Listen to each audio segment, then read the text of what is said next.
Welcome back, family, to another reading edition of Dr. Andrew Weil's Spontaneous Healing. Today we're getting into the topic and the chapter 4 of medical pessimism. It is difficult for me to write about the failings of my profession, but these failings have negative consequences for us all. Simply put, too many doctors are deeply pessimistic about the possibility of people getting better, and they communicate their pessimism to patients and families. Many of the patients who come to me have been told by doctors in one way or another that they will not get better, that they will have to learn to live life with their problems, or to expect to die from them. That medicine has nothing more to offer them. I see patients from all over the country as well as from other countries, the mass majority of them refugees from conventional medicine. About 10% of them are well. They have no immediate problems and want preventative lifestyle counseling. I wish more people would come to me before they get sick, because I have a great deal of information about how to reduce the risk of heart disease, cancer, stroke, and other diseases that kill and disable us prematurely. I also know of ways to protect and enhance the body's healing system, which are set forth in the second part of this book. My advice concerns diet, patterns of activity and rest, and ways of handling stress, along with intelligent uses of vitamins, supplements, herbs, and practices that take advantage of mind-body interactions. Of the remaining 90% of my patients, about half have routine complaints: allergies, headaches, insomnia, anxiety, sinus trouble, arthritis, back pain, and so forth. To these people, I offer genuine alternatives to conventional medicine. From my extensive travels and my studies of many different therapeutic systems, I have assembled a large collection of methods and remedies that I find to be safer, more effective, and certainly more cost-effective than the drugs and surgeries offered by mainstream medical practitioners. For the management of common everyday ailments, conventional methods are best described as therapeutic overkill, heavy artillery that should be used only as a last resort, after simpler and safer methods have failed. The problem is that the doctors are not trained in the use of simple methods that take advantage of the body's own healing potential. The last group of patients are those with serious illnesses, where the probability of healing is less. I see many people with cancer, many with chronic degenerative diseases. Often these people tell me that they regard me as their last hope, since they have exhausted all other possibilities for medical help. In such cases, I act as an advisor, helping to use conventional medicine selectively and how to combine it with alternatives. For example, many of the cancer patients decide to undergo surgery and chemotherapy or radiation therapy, but they want to know what else they can do to prevent recurrences. Typically, their oncologists tell them that they do not need to do anything else once they have been treated. The patients know better. They want to learn about anti-cancer foods and supplements, ways of using the mind to boost immune defenses, and so forth. My job is to make that information available. Whether they are relatively healthy or relatively sick, the patients who come to my office are highly motivated to take responsibility for their own health. Motivated patients are a pleasure to work with. They are seeking information, which they will act on once they obtain it. Such patients tend to be intelligent and well-educated, attributes consistent with the findings of surveys here and abroad of people who go to alternative practitioners. Finally, many of them have suffered physically, emotionally, or financially as a result of encounters with conventional medicine. Here are the complaints I hear most commonly. Doctors don't take time to listen to you or answer your questions. All they do is give you drugs. I don't want to take more drugs. They said there was nothing more they could do for me.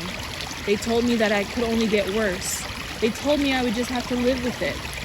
They said I'd be dead within 6 months.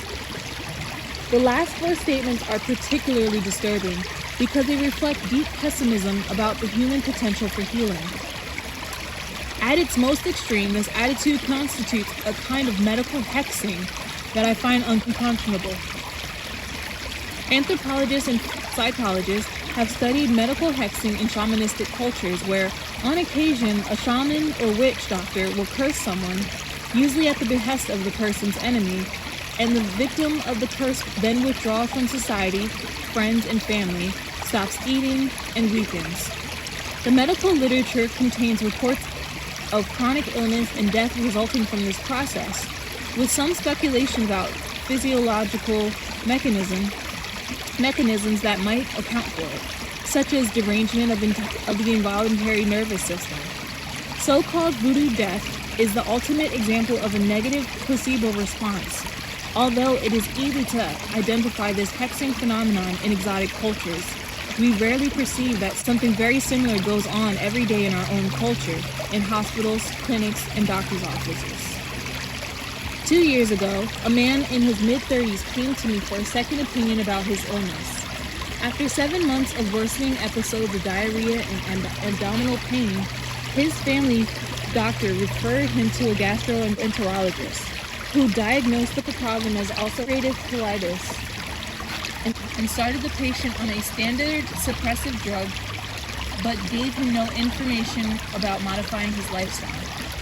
The man disliked the side effects of the drug and did not think it controlled the symptoms very well. He also suspected that his problem had something to do with stress. He complained about the drug treatment and persisted in questioning the gastroenterologist about other possible strategies, without success. Do you know what that doctor said to me on my last visit? He said, "Listen, I've got nothing else to offer you, and anyway, the chances are you'll eventually develop colon cancer. People with ulcerative colitis are statistically more than likely than others to get colon cancer." It is true, probably because chronic inflammation and destruction of the lining of the colon leads to increased cell division, and with increased cell division comes increased risk of malignant transformation. But the probability of colon cancer in any individual with ulcerative colitis is low, especially if the disease is controlled and, in this case, mild. Besides, even cases of not so mild ulcerative colitis can respond dramatically to changes in lifestyle and outlook. I remember a woman in her mid-40s who had suffered for years with a severe form of the disease, managed imperfectly with high doses of prednisone and other suppressive drugs, who was told that surgical removal of the entire colon was her only option. She went on a macrobiotic diet, and the disease promptly disappeared. 15 years later, when she consulted me about an unrelated problem, it had still not returned. How did the gastroenterologist's words of doom affect my patient? "I didn't sleep for 3 nights, he reported. "All I could think was, I'm going to get cancer of the colon, and frankly, the idea still haunts me." I gave him a program to follow, including referral to a hypnotherapist to help him undo the medical hex, and teach him how to use his mind to improve his condition. Had it been feasible, I would have put him in touch with the woman whose colitis had disappeared. That was the second opinion he really needed. Here is another instructive story. 5 years ago, a 53-year-old man from Canada came to see me. Actually, it was his wife who came to see me. He stayed in his car in the driveway because his wife said he was terrified of doctors and couldn't bring himself to see another one. I took the history from her, then went out and persuaded him to come in. He had had several years of urinary disturbances, which he had ignored. When he finally did go to a urologist, the problem turned out to be prostate cancer that had already escaped the gland and gone to the bones of the pelvis, making for a poor prognosis. He went to a university hospital where the only treatment offered him was female hormones to antagonize the growth of the tumor. The main impression I had of this man was of someone in the grip of fear. He had seized on visualization therapy as his best and only hope, and told me that he spent 2 hours a day in fierce concentration trying to visualize his immune cells gobbling up the cancer cells. But he had made no effort to change his lifestyle in a manner that might have improved his general health and immunity. He continued to smoke cigarettes at the rate of 2 packs a day, for example. When I asked about the smoking, he said, 3 months ago I was at University Hospital in the office of the chief urologist. He explained hormone therapy to me and said that it was not worth doing any other treatment. I asked him, should I stop smoking? And he said, at this point, why bother? Were I to ask the urologist about his reply, assuming he even remembered making it, he would probably say that he was doing the patient a favor by sparing him further trouble. What the patient heard, however, was, "You are going to die soon." A high priest of technological medicine enthroned in his temple had uttered the equivalent of a shamanistic curse, for doctors in our culture are invested in the very same power others project onto shamans and priests.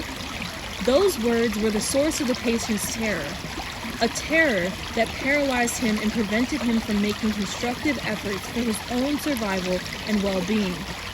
Yes, metastatic prostate cancer has a poor prognosis, but this patient was still in relatively good general health, and it is not hard to find examples of people with metastatic prostate cancer who remain relatively healthy for years. Why prejudice the outcome? There is a difference worth noting between the hex in this case and in the previous one. Here the urologist revealed his pessimism in an unthinking way, without any intent to upset the patient. The gastroenterologist who predicted colon cancer for the man with early ulcerative colitis may have been annoyed by a patient who questioned his treatment and repeatedly demanded information he was not able to provide. My experience is that thoughtless medical hexing is much more common than intentional hexing, though it is no less harmful. Some of the stories I hear are so outrageous that all I can do is laugh. When I can get patients to laugh as well, I feel that the curses are dispelled. A woman from Helsinki in her late 40s came to see me one February. She had early multiple sclerosis that had caused muscle weakness in one leg. I was more alarmed by her emotional state. She was depressed and wooden throughout the telling of the story, which she had related as if it had all happened to someone else. It did not take much to make her feel better. Traveling from Helsinki to Tucson in February was salutary in itself. Since she was able to stay for a while, I put her in touch with several therapists who worked with her on matters of body, mind, and lifestyle. After a month, she had brightened considerably and adapted a more hopeful outlook. "You wouldn't believe what those doctors did to me in Finland," she confided. I asked for details. It took them a long time to make the diagnosis, many tests. Then finally the head neurologist took me into his office and told me I had multiple sclerosis. He let that sink in. Then he went out of the room and returned with a wheelchair. "This," he told me to sit in. I said, "Why should I sit in your wheelchair?" He said I was to buy a wheelchair and sit in it for an hour a day to quote-unquote practice for when I would be totally disabled.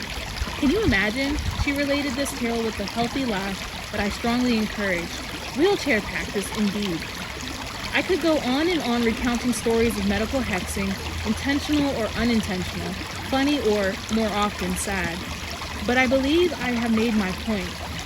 I have more uplifting subjects to write about. I cannot help feeling embarrassed by my profession when I hear the myriad of ways in which doctors convey their pessimism to patients. I would like to change this pattern and am working to require instruction in medical school about the power of words and the need for physicians to use extreme care in choosing the words that they speak to patients. A larger subject is the problem of making doctors more conscious of the power projected onto them by patients and the possibilities for reflecting that power back in ways that influence health for better than for worse, that stimulate rather than retard spontaneous healing. As I said earlier, we have thrust medical doctors into roles served by shamans and priests in more traditional cultures, but doctors are poorly trained to play out those roles constructively. The good shamans I have met in my travels have been master psychotherapists who know both intuitively and by their training how to make projected belief and turn it back to patients in the service of healing. On rare occasions, a medical hex may motivate an exceptional patient to prove the doctor wrong by getting well. I remember one old woman who had survived uterine cancer years before telling me with a toothless grin, "That doctor told me I had less than a year to live, and now he's dead and here I am." Unfortunately, that is the exception. The usual effect of a medical hex is despair, and I cannot believe that despair has beneficial effects on the human healing system. It is not a good idea to stay in treatment with a doctor who thinks you cannot get better. It also seems most strange that practitioners of the so-called healing art should have such little faith in healing. What are the roots of medical pessimism? One that I identify is the lopsided nature of medical education, which focuses almost exclusively on disease and its treatment rather than on health and its maintenance. The preclinical portion of the medical curriculum is top-heavy with detailed information about disease processes. Here, the word healing is rarely used, if ever. The term healing system, not at all. As I will explain in the next chapter, we already know some of the mechanisms of healing, but without the concept of a healing system, we cannot take this knowledge and put it together with any useful constructions. The biomedical model from which conventional medical theory and practice derive makes it very, very difficult to present a view of the healing system to doctors in training. Its materialism leads to emphasis on form rather than function. The healing system is a functional system, not an assemblance of structures that can be neatly diagrammed like the digestive or circulatory systems. Here again, Eastern medicine has the advantage over its Western counterpart. Traditional Chinese medicine emphasized function over structure, and as a result was able to understand that the human organism had a defensive sphere of function that could be stimulated long before Western doctors realized that the quote-unquote functionalist organs of the body, such as tonsils, adenoids, thymus, and appendix, were components of the immune system. Worse, the biomedical model discounts or entirely writes off the importance of the mind, looking instead for purely physical causes of changes in health and illness. My experiences and observations of healing suggest that the mental realm is often the true locus of cause. Despite growing public interest in mind and body interactions, professional interest remains at a low level. It is not only teaching that suffers as a result of these limitations, but also research. Research produces the information that enters the medical curriculum. Without research, there is just anecdotal evidence. The disease focus of medical inquiry is obvious. Look at our National Institutes of Health. Really, they are National Institutes of Disease, the National Cancer Institute, the National Institute of Allergy and Infectious Disease, the National Institute of Arthritis and Skin Diseases, the National Institute of Diabetes and Digestive and Kidney Diseases, the National Institute of Neurological Disorders and Stroke, and so on. Where is the National Institute of Health and Healing? Very little research exists on healing, and what has been done is too narrow in scope. Investigators have paid some attention to one impressive phenomenon, spontaneous remission, but remission is not synonymous with healing. The word remission implies temporary abatement of a disease process that may well reoccur. Moreover, remission is strongly associated with cancer, and cancer, in my view, is a special case.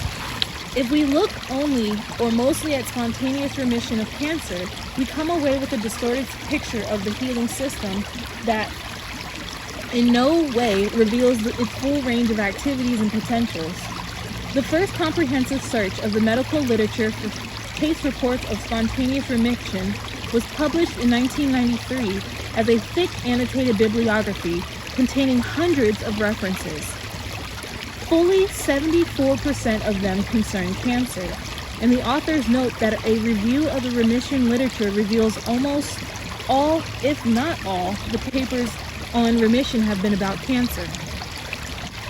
A first and only World Conference on Spontaneous Remission took place in 1994 at Johns Hopkins University School of Medicine. It was exclusively about cancer. Healing is a researchable phenomenon. For years I have been asking my colleagues to look at and study folk cures of warts as examples of healing system activated by belief, rids the body of virus-infected tissue precisely and efficiently, making conventional treatments for warts look clumsy and barbaric. Still, the whole subject is regarded more as an amusement by medical scientists than as a serious field for investigation. When medical students finish their preclinical studies and go on to work in the wards of teaching hospitals, the lopsidedness of their education is reinforced by their experience of illness. Third and fourth year students, along with interns, residents, and fellows, are immersed in the world of hospital medicine. The patients they see there are not representative of the total spectrum of illness. Rather, they constitute a skewed sample, the very sick.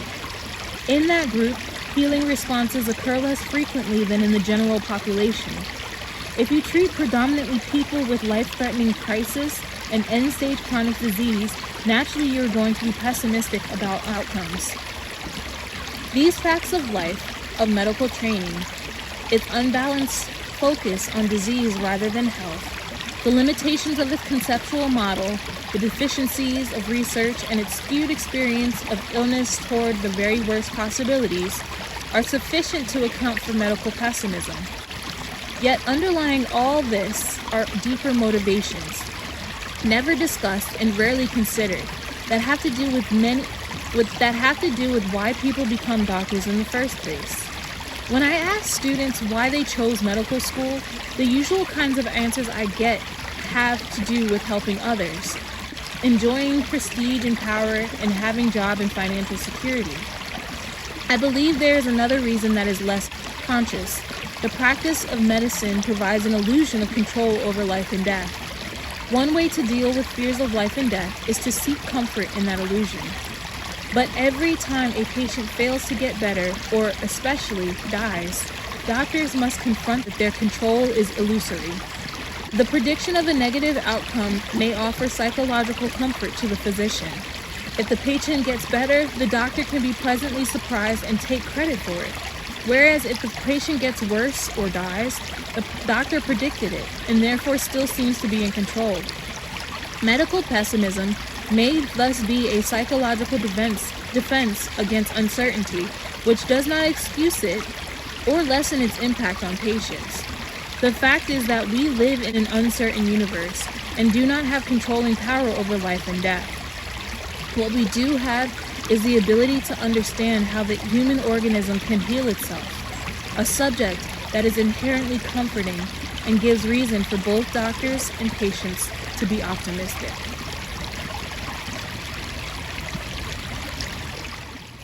The Faces of Healing, John. The only remnant John Lua has of his disease is a 2-inch patch of itchy skin on his right lower leg, and he thinks that might not even be related to his prior problem. Now 75, John runs a landscaping business outside of St. Louis.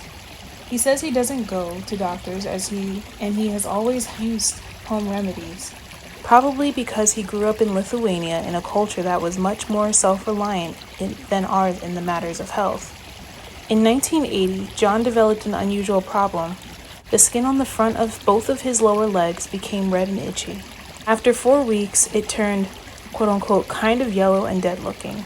And he did go to a doctor who told him the problem looked like scleroderma, a potentially serious autoimmune disease. The doctor performed a skin biopsy to be sure, and the biopsy result was indeed scleroderma. To be absolutely sure, he sent John to a specialist who did another biopsy and confirmed the diagnosis. They told me there was no real cure, John recalls.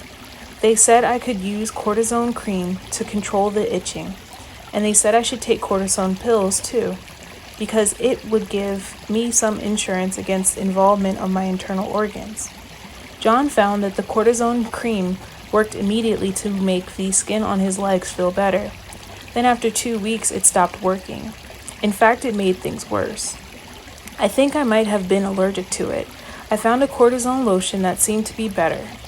He also started taking prednisone pills. Now the skin started to harden and new affected areas appeared on his back, arms, and chest. The doctor told me the scleroderma would probably start inside me and that I'd probably die from it. On learning this, John's daughter and son-in-law, then living in Arizona, decided to move back to the St. Louis area to be near him. Mike, his son-in-law, says that much of John's skin at that time looked and felt just like plastic, like the surface of a mannequin. They had told him that he had a fatal illness, and we just accepted that. In fact, John never accepted the doctor's prognosis. He had little faith in the prednisone and stopped taking it after 6 weeks. Instead, he decided he would research the subject himself.